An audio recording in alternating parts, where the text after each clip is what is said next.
अस्सलाम वालेकुम स्टूडेंट, उम्मीद करता हूँ आप सब खैरियत से होंगे।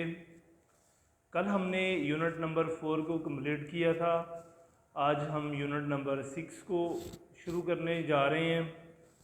तो न्यू टॉपिक है स्टूडेंट, तो सबसे पहले उसकी जो बेसिक टर्म्स हैं उसको आज डिस्कस कर लेते हैं, ताकि हम जब एक्सरसाइज को स्टार्ट करें तो हमें जो है वो कन्फ्यूजन या किसी भी किस्म की प्रॉब्लम को फेस ना करना पड़े। तो स्टूडेंट यूनिट नंबर 6 हमारे पास है ट्रिग्नोमेट्री। हमारे पास ट्रिग्नोमेट्री बेसिकली होती क्या है, सबसे पहले हम ये देखते हैं कि ट्रिग्नोमेट्री हमारे पास क्या है। Student, trigonometry is a branch of mathematics that deals with relationship between the angles and sides of a triangle, especially right angle triangle। तो स्टूडेंट हमारे पास ट्रिग्नोमेट्री मैथमेटिक्स की ऐसी ब्रांच है जो ट्राइंगल्स की साइड्स और एंगल्स को डील करती है। तो जब भी ट्रिग्नोमेट्री का वर्ड आपके सामने आएगा तो आपके माइंड में ये बात आनी चाहिए कि इस ट्रिग्नोमेट्री में हमने ट्रायंगल को डील करना है, और ट्रायंगल्स में दो ही चीज़ें होती हैं स्टूडेंट, या तो एंगल होते हैं या साइड्स होती हैं। तो स्टूडेंट हमारे पास कुछ एंगल्स हैं, उनको जो है वो हम आइडेंटिफाई कर लेते हैं कि कैसा एंगल जो है वो क्या कहलाता है। सबसे पहला एंगल जो है हमारे पास स्टूडेंट एक्यूट एंगल है। तो स्टूडेंट एक्यूट एंगल हमारे पास ऐसा एंगल होता है जो 0 से ग्रेटर देन हो और 90 से लेस देन हो। Definition mathematically angle less than greater than 0 and less than 90। तो अगर हमारे पास एंगल जो है 90 से लेस देन होगा, स्मॉलर होगा, तो वो एक्यूट एंगल जो है वो कहलाएगा। सेकंड है हमारे पास student obtuse angle. Obtuse angle student हमारे पास ऐसा एंगल होगा जो 90 से ग्रेटर होगा लेकिन 180 से क्या होगा, स्मॉलर होगा। तो अगर ऐसा एंगल आता है स्टूडेंट जो 90 से ग्रेटर हो, 180 से स्मॉलर हो, उस एंगल को हम ऑब्ट्यूज एंगल जो है वो कहेंगे। नेक्स्ट है हमारे पास थर्ड में स्टूडेंट राइट एंगल। तो राइट एंगल जो है वो 90 को कहते हैं। तो ऐसा एंगल जो 90 डिग्री का होगा वो राइट एंगल ट्रायंगल जो है, और अगर वो ट्रायंगल में है तो वो ट्रायंगल जो है वो राइट एंगल ट्रायंगल होगी, लेकिन अगर वो एंगल है तो वो राइट एंगल जो है वो कंसिडर करेंगे या कहलाएगा। नेक्स्ट 4 है हमारे पास student straight angle. Straight angle student एक सीधी लाइन पे जो एंगल बनता है स्टूडेंट, वो आपको पता है 180 डिग्री का होता है।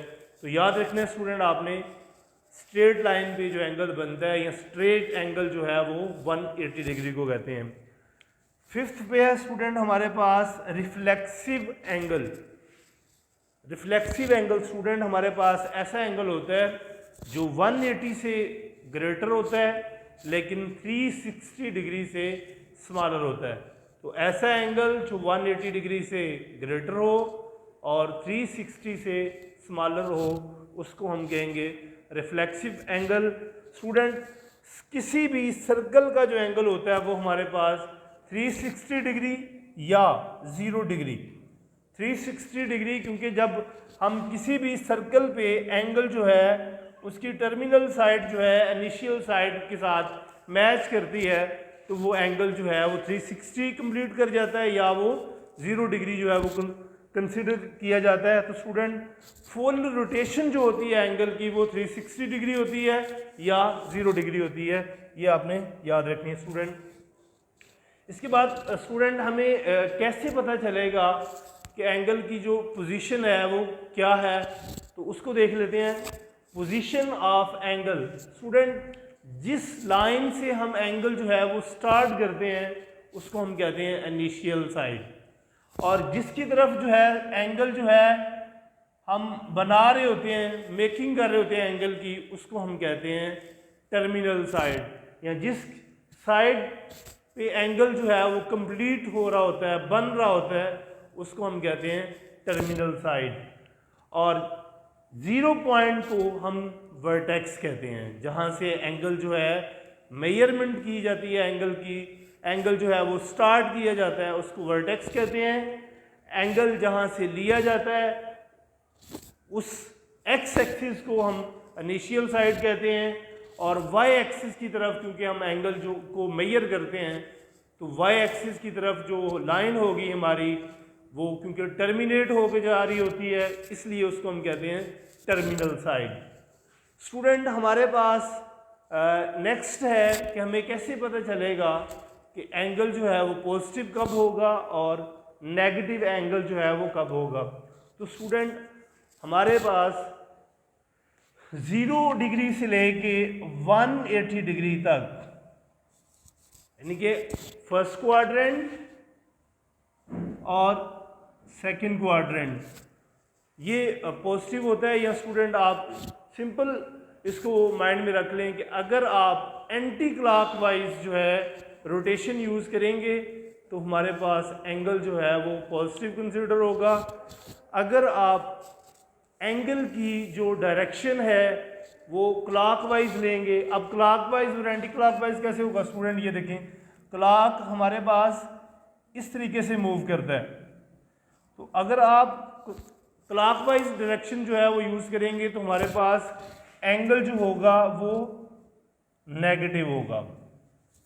लेकिन अगर आप रोटेशन जो है वो क्लॉकवाइज लेंगे तो फिर एंगल की जो रोटेशन होगी, लेट ये एंटी क्लॉकवाइज अगर हम इसको मेंशन करेंगे, कंसीडर करेंगे, तो वो हमारा एंगल जो है वो पॉजिटिव होगा। तो आपने याद रखना है क्लॉकवाइज रोटेशन में एंगल नेगेटिव और एंटी क्लॉकवाइज में पॉजिटिव।